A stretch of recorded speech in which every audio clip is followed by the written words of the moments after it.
हाय buddies, मैं हूं आपका दोस्त मनीष और ये हमारा YouTube चैनल मार्गदर्शक गुरुजी। दोस्तों आज के इस वीडियो में हम बात करेंगे शेल के 22वें यूज के बारे में, और वो है क्या जरा समझिएगा। Object shall be having to be verb का third form by plus objective case. Guys last ही वीडियो में हम लोगों ने शेल बी हैविंग टू का इस्तेमाल सीखा है। शेल बी हैविंग टू क्या होता है, अगर इसको समझ लिया जाए तो शेल बी हैविंग टू का passive voice shall be having to be के जो फॉर्म में है वो भी आपको समझ में आसानी से आ जाएगा। उम्मीद करता हूं आपने लास्ट वीडियो देखा ही होगा। शेल बी हैविंग टू, जैसे कर्ता को कुछ करना पड़ रहा होगा, लेकिन हम शेल इस्तेमाल कब कर रहे हैं, जब हमारे सब्जेक्ट आई और वी आए। जैसे मुझे बाजार जाना पड़ रहा होगा, I shall be having to go to market. हमें ग्रेजुएशन कंप्लीट करना पड़ रहा होगा, we shall be having to complete graduation. जैसे मुझे आपकी मदद करनी पड़ रही होगी, I shall be having to help you. हमें उन्हें सपोर्ट करना पड़ रहा होगा, we shall be having to support them. मुझे पैसे अरेंज करने पड़ रहे होंगे, so I shall be having to arrange money. हमें फैन रिपेयर करना पड़ रहा होगा, so we shall be having to repair fan. इस तरह के सेंटेंस बनते हैं। दोस्तों मैं आपको क्लियर कर दूं, ये सभी सेंटेंस फ्यूचर के होते हैं ना, तो थोड़े से कम इस्तेमाल होते हैं, लेकिन इस्तेमाल होते हैं। हमें यूजेस पता होना चाहिए, और जब अब यूज पता होता है ना, तभी व्यक्ति यूज करने की उसको कोशिश करता है। तो सबसे पहले आपको इस्तेमाल पता होना चाहिए कि कौन सी चीज कैसे इस्तेमाल होती है, तभी आपके माइंड में उस चीज को इस्तेमाल करने का ख्याल आता है। ठीक है ना। तो दोस्तों कर्ता को कुछ करना पड़ रहा होगा तो हम शैल बी हैविंग टू का इस्तेमाल करते हैं, लेकिन यहां पर हम लोग उसके पैसिव वॉइस के बारे में बात कर रहे हैं। तो पैसिव वॉइस क्या है, यहां का जो ऑब्जेक्ट है यहां पर आकर सब्जेक्ट बन गया, फिर उसके बाद शैल बी हैविंग टू, उसकी जगह लगा shall be having to be, क्योंकि ये पैसिव वॉइस है। फिर उसके बाद वर्ब का third form by plus objective case. अगर आप इसकी आइडेंटिफिकेशन को देखें, हिंदी आइडेंटिफिकेशन, कर्ता को कुछ करना पड़ रहा होगा, है ना। जैसे मुझे लेटर लिखना पड़ रहा होगा, हमें ग्रेजुएशन कंप्लीट करना पड़ रहा होगा। लेकिन अगर इसी के हम लोग पैसिव वॉइस के बारे में बात करें तो हिंदी सेंटेंसेस कैसे होंगे। जैसे अब यहां पर सब्जेक्ट हमारा जो रेसिपिएंट है वो आई और वी ही आना चाहिए पैसिव वॉइस में, तभी हम लोग shall be having to be का इस्तेमाल कर सकते हैं। जैसे तुम्हारे द्वारा मुझे पीटा जाना पड़ रहा होगा। ध्यान से सुनिएगा, तुम्हारे द्वारा मुझे पीटा जाना पड़ रहा होगा। कर्ता के द्वारा कुछ किया जाना पड़ रहा होगा। राम के द्वारा मोहन को सलाह दी जानी पड़ रही होगी। राम के द्वारा हमें सलाह दी जानी पड़ रही होगी। तुम्हारे द्वारा मुझे मोटिवेट किया जाना पड़ रहा होगा। उनके द्वारा हमें थप्पड़ मारा जाना पड़ रहा होगा। मोहन के द्वारा मुझे ताना मारा जाना पड़ रहा होगा। सेंटेंस थोड़े डिफिकल्ट होते हैं लेकिन बनते हैं। जैसे नौकर के द्वारा मुझे बर्थडे विश किया जाना पड़ रहा होगा। जैसे पापा के द्वारा मुझे हेल्प की जानी पड़ रही होगी। मम्मी के द्वारा हमें सपोर्ट किया जाना पड़ रहा होगा। उनके द्वारा मुझे समझाया जाना पड़ रहा होगा। मतलब यहां पर आई और वी आएंगे तभी यह स्ट्रक्चर बन पाएगा। कैसे, आइए समझते हैं। दोस्तों ये पैसिव वॉइस के स्ट्रक्चर है shall be having to be के रूप में। आइए इसको समझते हैं। तुम्हारे द्वारा मुझे पीटा जाना पड़ रहा होगा। मुझे means I, so I shall be having to be beaten by me, beaten by you, so I shall be having to be beaten by you. जैसे राम के द्वारा मुझे सलाह दी जानी पड़ रही होगी, so I shall be having to be advised by Ram. उनके द्वारा हमें मोटिवेट किया जाना पड़ रहा होगा। हमें मतलब we, so we shall be having to be motivated by them. लोगों के द्वारा मुझे ताने मारे जाने पड़ रहे होंगे, सो मुझे means I, so I shall be having to be taunted by people. Mummy के द्वारा मुझे सपोर्ट किया जाना पड़ रहा होगा, so I shall be having to be supported by mother। मेरे पापा के द्वारा हमें हेल्प की जानी पड़ रही होगी, so we shall be able to be helped by father। ऐसे सेंटेंस हम बना सकते हैं जिसमें आगे या तो आई आए या फिर वी आए। जैसे तुम्हारे द्वारा मुझे पीटा जाना पड़ रहा होगा, so I shall be having to be bitten by you।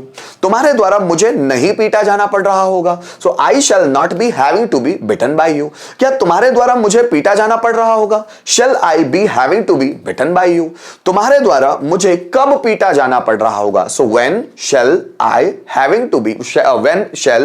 be having to be bitten by you। और किसके द्वारा मुझे पीटा जाना पड़ रहा होगा, so by whom shall I be having to be bitten। उनके द्वारा हमें सपोर्ट किया जाना पड़ रहा होगा, so we shall be having to be supported by them। उनके द्वारा हमें नहीं सपोर्ट किया जाना पड़ रहा होगा, so we shall shall not be having to be supported by them, क्या उनके द्वारा हमें सपोर्ट किया जाना पड़ रहा होगा? Shall we be having to be supported by them, उनके द्वारा हमें सपोर्ट क्यों किया जाना पड़ रहा होगा? So why shall we be having to be supported by them, और किसके द्वारा हमें सपोर्ट किया जाना पड़ रहा होगा? So by whom shall we be having to be supported? जैसे राम के द्वारा मुझे एडवाइस दी जानी पड़ रही होगी, so I shall be having to be advised by Ram. Ram के द्वारा मुझे एडवाइस नहीं दी जानी पड़ रही होगी, so I shall not be having to be advised by Ram. क्या राम के द्वारा मुझे सलाह दी जानी पड़ रही होगी? So shall I be having to be advised by Ram. Ram के द्वारा मुझे सलाह क्यों दी जानी पड़ रही होगी? So why shall I be having to be advised by Ram, और किसके द्वारा मुझे सलाह दी जानी पड़ रही होगी? So by whom shall I be having to be advised? जैसे रोहन के द्वारा हमारी मदद की जानी पड़ रही होगी, so we shall be having to be helped by Rohan. Rohan के द्वारा हमारी मदद नहीं की जानी पड़ रही होगी, so we shall not be having to be helped by Rohan. क्या रोहन के द्वारा हमारी मदद की जानी पड़ रही होगी? Shall we be having to be helped by Rohan. Rohan के द्वारा हमारी मदद क्यों की जानी पड़ रही होगी? So why shall we be having to be helped by Rohan, और किसके द्वारा हमारी मदद की जानी पड़ रही होगी? So by whom shall we be having to be helped? Mummy के द्वारा मुझे सपोर्ट किया जाना पड़ रहा होगा, so I shall be having to be supported by mother. Mummy के द्वारा मुझे सपोर्ट नहीं किया जाना पड़ रहा होगा, so I shall not be having to be supported by mother. क्या मम्मी के द्वारा मुझे सपोर्ट किया जाना पड़ रहा होगा? Shall I be having to be supported by mother. Mummy के द्वारा मुझे सपोर्ट क्यों किया जाना पड़ रहा होगा? So why shall I be having to be supported by mother, और किसके द्वारा मुझे सपोर्ट किया जाना पड़ रहा होगा? So by whom shall I be having to be supported?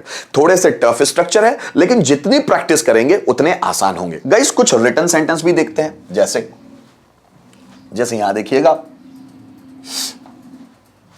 जैसे उनके द्वारा मुझे, अब ये मुझे आया है तभी हम लोग आगे आई लगा सकते हैं। रोहन के द्वारा हमें, इसीलिए हम वी लगा सकते हैं। सागर के द्वारा मुझे, अंकित के द्वारा हमारी मदद मतलब वी, ठीक है। लोगों के द्वारा हमें मींस वी, तभी हम लोग ये shall be having to be वाला स्ट्रक्चर इस्तेमाल कर सकते हैं। जैसे उनके द्वारा मुझे पीटा जाना पड़ रहा होगा, उनके द्वारा मुझे means I, so I shall be having to be beaten by them. उनके द्वारा मुझे पीटा जाना पड़ रहा होगा, I shall be having to be beaten by them. Rohan के द्वारा हमें बदनाम किया जाना पड़ रहा होगा, हमें means we, so we shall be having to be बदनाम किया जाना, डिफेम्ड बाय रोहन के द्वारा हमें बदनाम किया जाना पड़ रहा होगा। सागर के द्वारा मुझे पढ़ाया जाना पड़ रहा होगा, मुझे means I, so I shell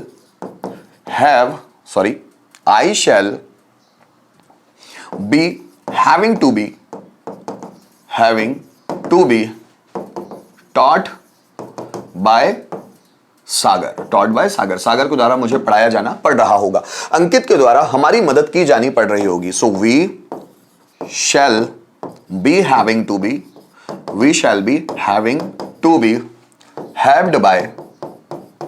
helped by Ankit, ठीक है। लोगों के द्वारा हमें प्रोत्साहित किया जाना पड़ रहा होगा, so we shall be having to be motivated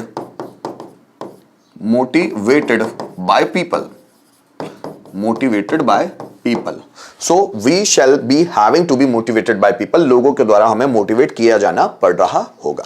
दोस्तों इसी तरह अगर एक सेंटेंस के पांचों बनाना है, जैसे रोहन के द्वारा मुझे पीटा जाना पड़ रहा होगा, सो मुझे means I, so I shall be having to be पीटा जाना पड़ रहा होगा, बिटन बाय रोहन के द्वारा मुझे नहीं पीटा जाना पड़ रहा होगा, so I shall not be having to be beaten by Rohan. क्या रोहन के द्वारा मुझे पीटा जाना पड़ रहा होगा? शैल आगे आएगा, shall I be having to be beaten by Rohan. Rohan के द्वारा मुझे क्यों पीटा जाना पड़ रहा होगा? सो वाई लगाएंगे, फिर शैल लगाएंगे, फिर हमारा सब्जेक्ट आई जो रेसिपिएंट है, be having to be beaten by Rohan, और किसके द्वारा मुझे पीटा जाना पड़ रहा होगा। So by whom shall I be having to be beaten. So guys यहां पर हम लोगों ने शैल बी हैविंग टू के passive voice shall be having to be को सीखने की कोशिश की। उम्मीद करता हूं आपको किसी तरह की कोई प्रॉब्लम नहीं आई होगी। अगर कंफ्यूजन है तो वीडियो को रिपीट करके देखना, सभी कंफ्यूजन आपके दूर हो जाएंगे। जिन शब्दों का इस्तेमाल, जिन सेंटेंसेस का इस्तेमाल मैं कर रहा हूं समझाने के लिए ना दोस्तों, वो आपको जरूर प्रभावित करेंगे। वो सेंटेंसेस जो भी मैं बोलता चल रहा हूं, अगर आप उसकी प्रैक्टिस करते हैं, ध्यान से मेरे सभी सेंटेंसेस को सुनते हैं, आपको इंग्लिश में किसी तरह का कोई कंफ्यूजन जाने नहीं वाला। उम्मीद करता हूं ये आपको बहुत अच्छे से समझ में आ रहा होगा। Thank you so much for watching this video till the end.